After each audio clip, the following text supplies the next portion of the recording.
Hola a todos, bienvenidos a un nuevo episodio de Mi Barrio y su Gente. El día de hoy contaremos con la agradable presencia del profesor Jesús Machado, que aparte de tener una larga trayectoria de docente, también es psicólogo, poeta, escritor y especialista en la historia local. Bienvenido, profe, espero esté del agrado. Bueno, vamos a empezar a conocerlo, un poco de usted. Cuénteme, ¿quién es Jesús Machado y cuál es su historia? Bueno, nací en un momento determinado del siglo XX, la segunda mitad del siglo XX, en la década de los 50. Vine a este mundo y fascinado, ensoñado por el entorno mariareño en el que me formé, en que viví y preliminarmente con mis padres. Mi papá se llamaba Serafín Machado y mi mamá Petra Angélica Blanco de Machado. Hoy en día me abandonaron ya este mundo, pero con muchísimas enseñanzas, sobre todo relacionadas con el aprendizaje de la vida, la lectura, eh, tener lo que se llama la bonomía, es decir, saber comportarse como persona y enfrentarse al mundo desde muchas perspectivas, porque el mundo no solamente son ventajas, también tiene sus desventajas y para eso hay que trabajar constantemente para superar las desventajas que tenemos. Bueno, profe, cuéntenos qué los motivó a convertirse en profesor y cómo comenzó su carrera.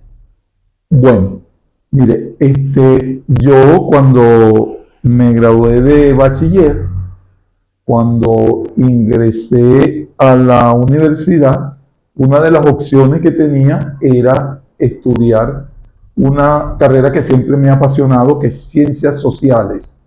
Y entonces quien estaba ofertando esa carrera en la Universidad de Carabobo en ese momento era la Escuela de Educación.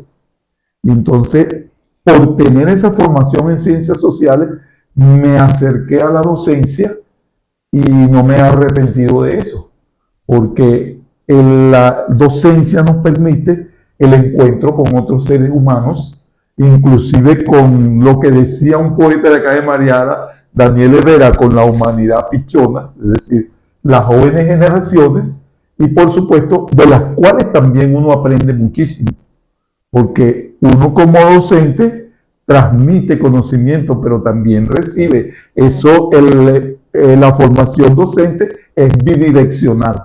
Uno forma, pero también a uno lo van formando, va aprendiendo, y me parece una carrera extraordinaria porque me ha dado muchísimas satisfacciones en la vida. Y sobre todo, cuando me he encontrado en diferentes entornos donde he estado, con personas que me sorprenden y me dicen, no, yo fui alumno suyo en un momento dado. Y entonces le pregunto, oye, ¿qué estás haciendo? Y empiezan las historias. Y empiezan las historias, y es un encuentro humano bastante apasionante, bastante interesante. Qué bueno, profe. Bueno, usted mismo lo ha dicho, la docencia le ha dejado momentos gratificantes. Cuéntenos uno, que sea una anécdota que lo haya marcado en esta trayectoria docente.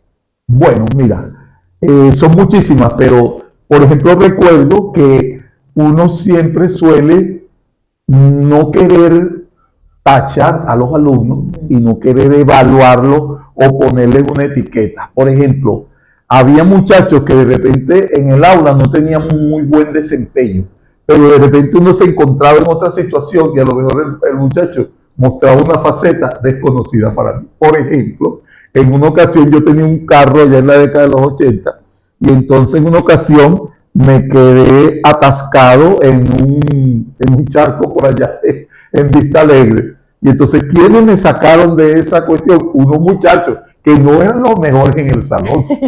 Pero entonces yo aprendí algo muy importante. Lo que aprendí es que los seres humanos todos somos valiosísimos. Y lo que hay es que, como quien dice, aprender a conocerlos y a saber cuál es lo que les gusta hacer.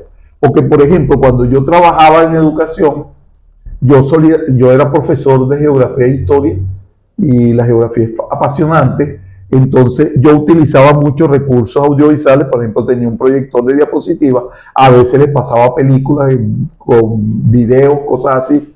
Pero entonces me daba cuenta que la forma de aprender de las personas es diferente. Hay personas que aprenden nada más que con ver un audiovisual. Otras personas tienen que estudiar. Otras personas son más amantes de la acción. Para que ellos aprendan algo, hay que ponerlos aquí, hagan a que creen. Entonces, esa diversidad del ser humano es sumamente interesante y es una de las cosas más maravillosas que me ha ocurrido en la vida. Qué bueno, profe. Cuéntenos, aparte de historia que nos acaba de contar, que comenta cuáles materias daba y cuál es la que más le apasionaba por enseñar. Bueno, han habido dos áreas que me han gustado muchísimo. Una de ellas es la geografía, por supuesto, el conocimiento del entorno que nos rodea y que yo, gracias a Dios, he podido conocer buena parte de Venezuela, porque me dediqué a viajar por diferentes partes como profesor de geografía, por una parte. Por otra parte, la historia, que es muy importante. Y otra cosa que me apasiona muchísimo es la literatura. Y soy muy amante de la literatura.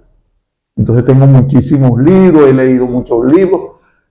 No he leído tantos como desearía, porque a lo mejor la vida le falta uno, pero sí he leído muchas cosas, sobre todo de novelas, de autores, por ejemplo, como le digo yo, tanto latinoamericanos como europeos, inclusive hasta rusos. La novelística rusa es muy, muy interesante en el mundo.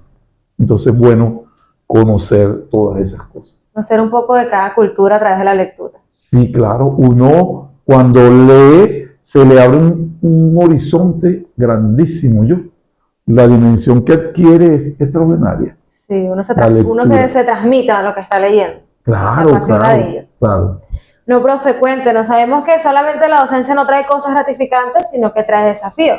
Cuéntenos un poco qué desafío ha enfrentado a lo largo de su trayectoria como docente aquí en el municipio. También han habido desafíos. ¿Por qué? Porque, por ejemplo, yo he tenido experiencia de conseguirme con alumnos que lamentablemente han incurrido hasta en delitos y cosas de esas. En una oportunidad tuve que ir inclusive a un tribunal de menores allá en Valencia, porque tuve un caso de un muchacho que se involucró en el robo de una señora mayor. Él fue uno de los que entró a la casa y pidió agua, y por medio de que él haya entrado, se metieron los delincuentes y asaltaron a la señora. Pero aprendí algo en esa oportunidad. Estaba hablando con una juez, y la juez me dijo una cosa que me impactó muchísimo. Ella me dijo que muchas veces los jóvenes que cometen delitos son jóvenes que tienen una educación muy elemental. Porque en la medida que una persona adquiere un nivel cultural mucho mayor, no incursiona en los delitos. Entonces aprendí eso, que muchas veces a los jóvenes hay que darles oportunidades para que ellos puedan estudiar.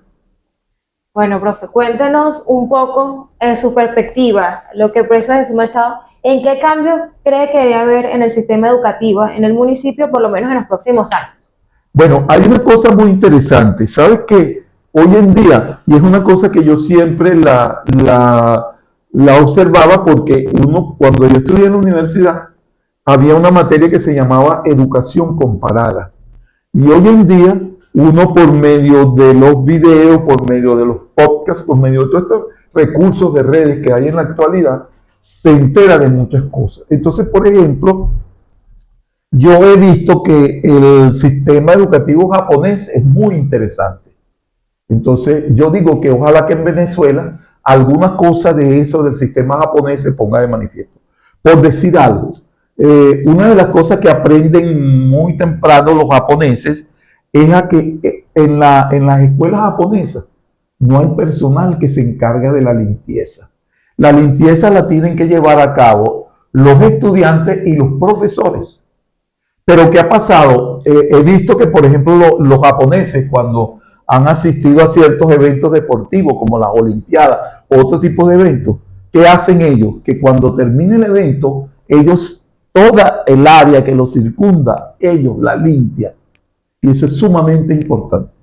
Entonces, lo otro es que el sistema japonés se fundamenta en que antes de que a la persona le estén transmitiendo contenidos, ¿verdad?, contenido significativo, lo primero que lo enseñan es a ser persona, a respetar a los demás, a ser considerado, a tener una apreciación grata del ambiente, del entorno. Entonces, yo soy de los que creo que la educación en los próximos años tiene que basarse en estudiar y conocer cuáles son los modelos educativos de diferentes partes del mundo y tratar de aplicar lo que pudiera aplicarse aquí en Venezuela. Absorber lo bueno de ellos. Claro, por supuesto. Es como dice la Biblia, ¿verdad? Aprenderlo todo, retener lo bueno. Es decir, hay que buscar eso. Bueno, profe, ¿qué consejo o qué mensaje le daría a todos esos docentes que están comenzando? Quieren Ajá. incursionar en ese mundo de la docencia. ¿Qué mensaje le deja a ellos? Bueno, el mensaje es que enfrentarse a la educación es enfrentarse a un proceso sumamente complejo y enriquecedor. Primero, porque el hecho simple de que tú estés constantemente hablando con personas, eso de alguna manera te va formando más. Y la otra cosa es que el docente tiene que ser curioso, tiene que leer, tiene que investigar. Yo he aprendido de algunos docentes que me han dicho que un buen profesor por lo menos debe llevar libros al aula y entonces mostrárselo a los alumnos. Y si un alumno en un momento determinado le dice, profe, ¿sobre qué trata este libro? Entonces hasta explicarle un poquito. ¿Por qué? Porque uno tiene una característica, el ser humano, que imita. Y hay que buscarlo imitar lo bueno. Porque muchas veces hay alumnos que son estrellas, pero hay estrellas de doble tipo. Hay alumnos que son estrellas en lo positivo, pero hay otros que si van a cometer una travesura, invítame porque yo soy el que voy. Entonces, ciertamente también he aprendido muchísimo de que las personas aprenden mucho de sus pares. ¿Y cuáles son los pares? Las personas de la misma edad. Entonces, por ejemplo, yo aprendí en el liceo que cuando había un alumno estrella y entonces había que transmitir una información, yo le decía a ese muchacho que le diera esa información a los demás, porque iba a prestarle más atención a lo que él dijera que a lo que yo dijera. Entonces, los pares son muy importantes en la formación del ser humano. Es más, el propio libertador Simón Bolívar lo decía. Uno de los métodos que él aprobaba cuando estaba en la cuestión de la educación era el método lancasteriano. Y en el método lancasteriano, uno aprende de sus contemporáneos, de las personas que están en el inmediato entorno que rodea a uno. Profe, muchas gracias por haber compartido, conocer un poquito de sus conocimientos, por haber estado aquí, por haber aceptado nuestra invitación. Y gracias a todos ustedes los que nos sintonizan cada día a través de la pantalla de TV Arte. Los esperamos en un próximo episodio. No olvides seguirnos en nuestras redes sociales, en YouTube como TV Artes y en Instagram como TV-Artes con doblez al final. Nos vemos en un próximo episodio.